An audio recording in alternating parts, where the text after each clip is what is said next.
இன்றைக்கான தேவனுடைய வார்த்தை உழைப்பு.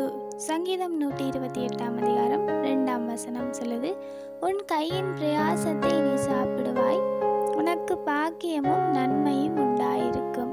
அதாவது இந்த வசனத்துல உழைப்பை பற்றி சொல்லப்பட்டிருக்கு.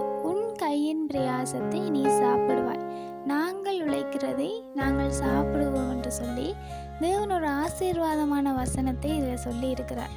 உனக்கு பாக்கியமும் நன்மையும் உண்டாயிருக்கும்.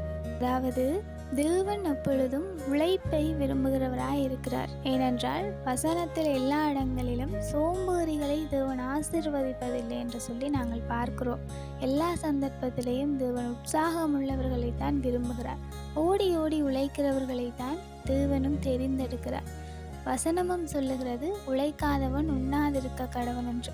ஆகையால உழைப்பை தேவன் முன்னிலைப்படுத்துகிறார், உழைப்புக்கு முக்கியத்துவம் கொடுக்கிறார். எங்களுடைய கையின் பிரயாசங்களை தேவன் ஆசீர்வதிக்கிறார். நாங்கள் உண்மையாக நேர்மையாக இருக்கும் பொழுது அதிகமான ஆசீர்வாதங்களை பெற்றுக்கொள்ளுகிறோம். இந்த வசனத்தில் சொன்னது போல எங்களுடைய கையின் பிரயாசங்களை நாங்கள் சாப்பிட வேண்டும். உழைத்து சாப்பிடுவது அவ்வளவு முக்கியத்துவப்படுத்தப்பட்டிருக்கிறது.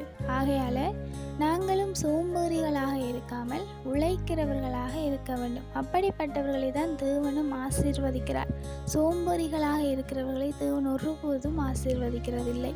ஆகையால நாங்கள் உழைக்கிறதுக்கு முக்கியத்துவம் கொடுக்கிறவர்களாக இருக்க வேண்டும். அப்படி உண்மையாக நேர்மையாக நாங்கள் உழைக்கும் பொழுது தேவன் அதை ஆசீர்வதிப்பார்.